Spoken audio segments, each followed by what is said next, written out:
1800년대 초에 미국의 매사추세츠주에서 일어났던 일입니다.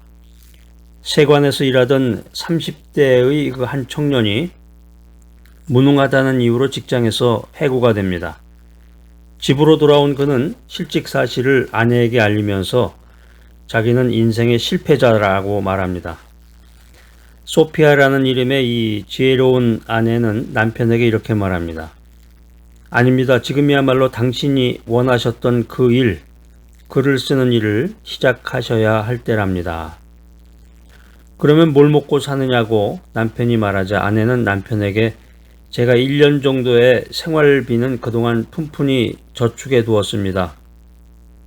적어도 1년은 걱정할 필요가 없습니다. 이 말을 들은 남편은 내가 1년 내에 그럼 시장성 있는 작품을 발표할 수가 있을까? 이렇게 자신에게 반문하는 그에게 아내는 당신이 하나님을 신뢰한다면 하나님은 당신을 도우실 것입니다. 이런 말로 남편을 격려합니다. 그리고 두 사람은 함께 무릎을 꿇고 기도합니다. 그는 2번 들려준 이야기라는 작품을 발표합니다. 그리고 이어서 그는 10년간의 칩거 끝에 미국이 낳은 가장 위대한 작품이라고 평가되는 청교도 정신이 스며들어 있는 걸작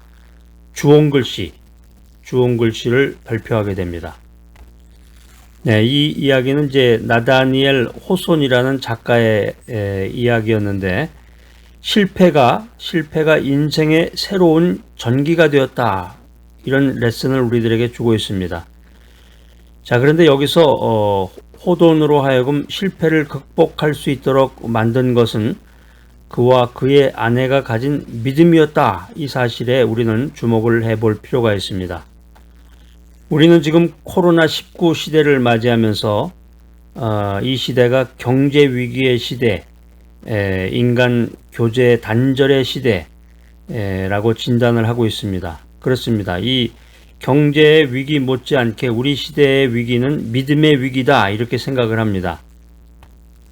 우리는 한순간에 어이없이 경제가 붕괴되어가는 과정을 지켜보면서 나라에 대한 믿음, 또 지도자들에 대한 믿음, 그리고 인생의 의미에 대한 믿음을 잃어가고 있습니다. 이것이야말로 가장 큰 인생의 위기입니다. 우리 시대의 최대의 과제 중에 하나는 어떻게 믿음을 회복할 수 있을까? 여기에 대한 것입니다. 자신에 대한 믿음이라든가 이웃에 대한 믿음, 또 정치 지도자들에 대한 믿음, 인생에 대한 믿음, 그리고 하나님에 대한 믿음을 어떻게 다시 회복할 수 있느냐? 이것이 우리 시대의 가장 중요한 과제라고 생각이 됩니다. 지금으로부터 2000년 전에 예수님의 제자들이 같은 위기에 직면했습니다. 마태복음 17장 14절로 21절에 보면은 간질병을 앓고 있는 어린 소년의 아버지가 자기 아이를 데리고 예수님의 제자들을 찾아옵니다. 그리고 고쳐달라고 부탁을 합니다. 제자들은 이 아이를 앞에 놓고 아마 기도했을 것입니다. 오랜 동안 기도했는데 기도에 씨름을 벌였는데 아이는 전혀 차도가 없습니다. 귀신 들려서 그런 건 아닐까 하고서 나사렛 예수의 이름으로 귀신은 나가라 하고 귀신 축출을 시도해 봅니다. 그래도 아무런 일이 벌어지지 않았습니다. 아무런 사건이 나타나지 않았습니다. 지쳤습니다. 제자들은 털썩 주저앉았습니다. 제자들의 실패의 현장에서 모든 것에 대한 회의의 위기를 우리는 살펴볼 수가 있습니다. 바로 그때 그 현장에 예수님께서 찾아오십니다. 제자들은 주님 앞에 이런 질문을 던집니다. 조용히 예수님께 물어봅니다. 선생님이요, 어찌하여 우리는 이 아이를 고칠 수 없었습니까? 어찌하여 우리는 귀신을 쫓아낼 수 없었습니까? 이때 예수님은 이렇게 대답하십니다. 너희의 믿음이 적은 연고이다. 믿음이 부족한 때문이다. 다시 말하면 예수님께서는 믿음의 회복이야말로 그들의 가장 중요한 문제라고 지적을 하고 계신 것입니다.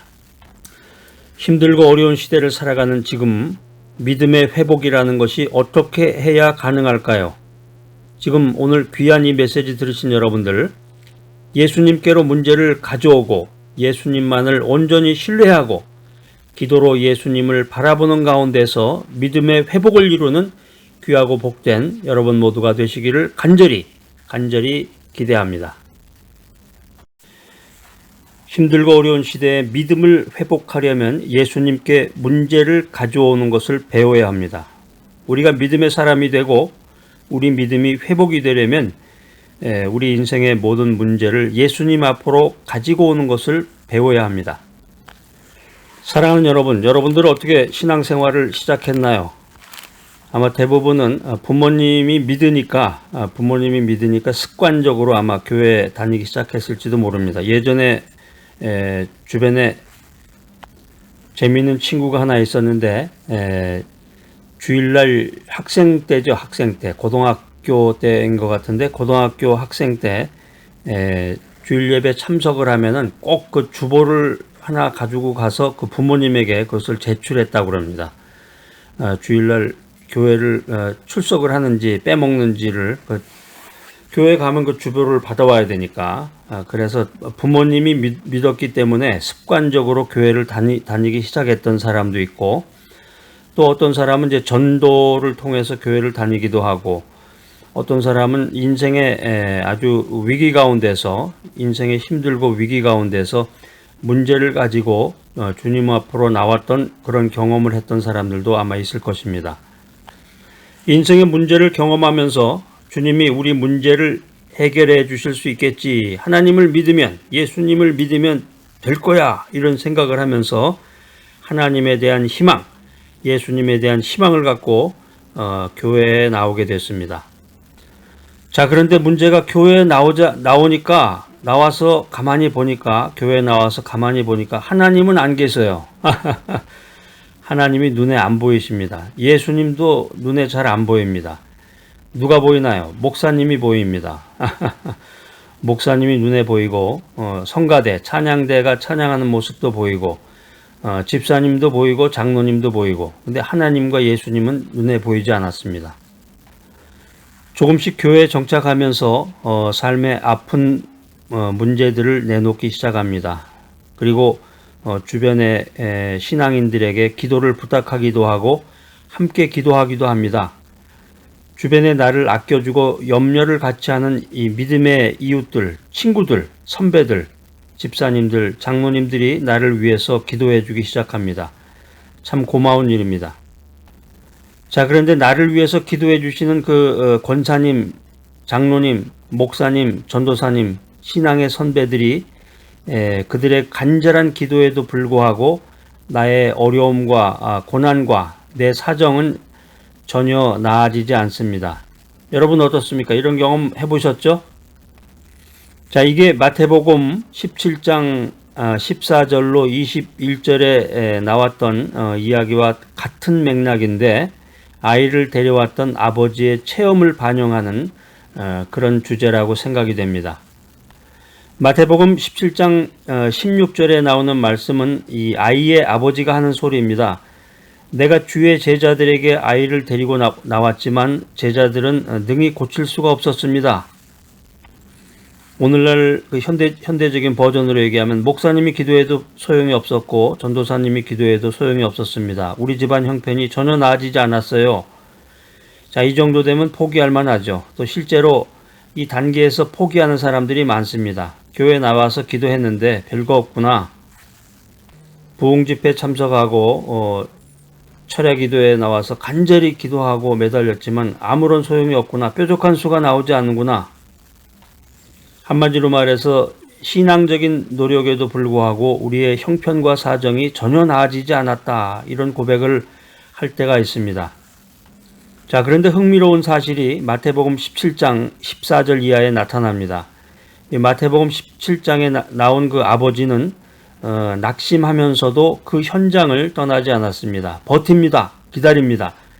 그랬더니 그 현장 속에 누가 나타났나요? 그 현장에 예수님이 나타나셨습니다.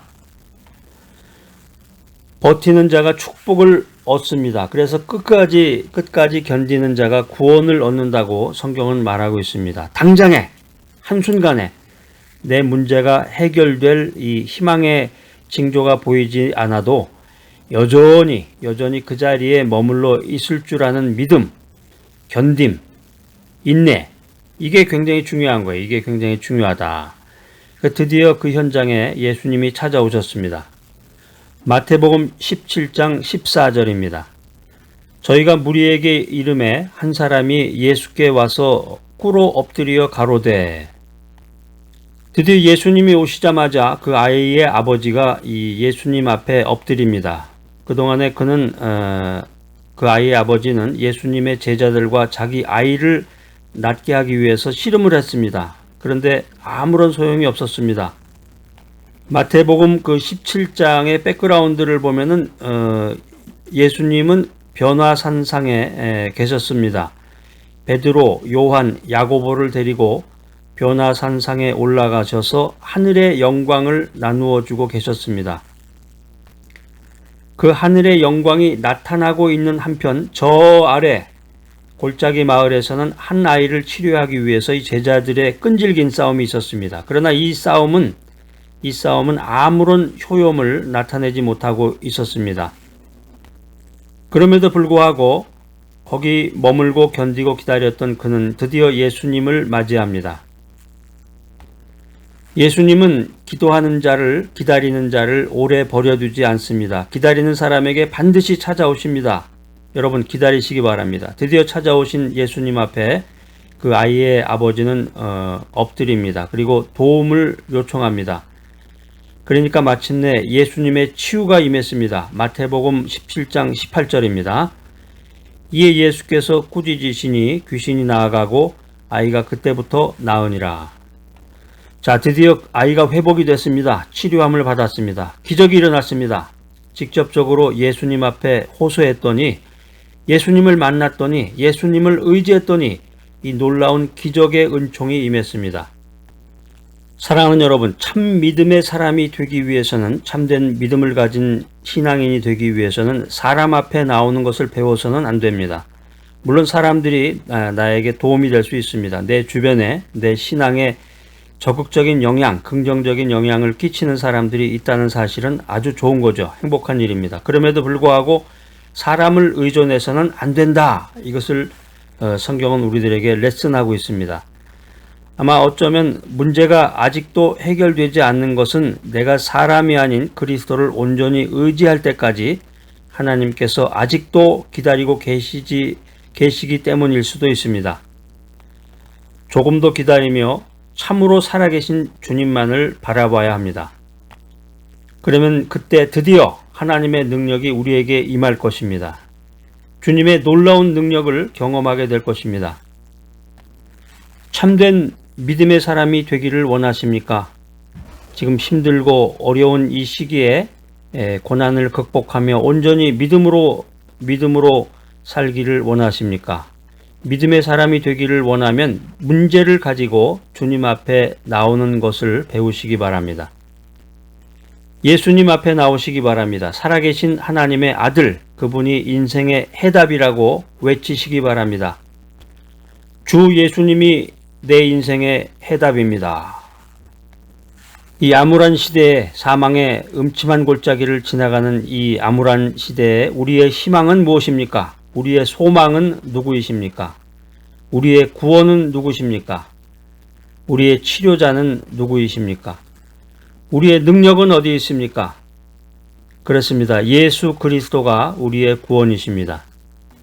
자, 오늘 이 귀한 메시지 들으시는 여러분들, 믿음의 회복을 위해서 문제를 가지고 예수님 앞으로 나오는 것을 배우는 귀하고 복된 여러분 모두가 되시기를 간절히 기대합니다.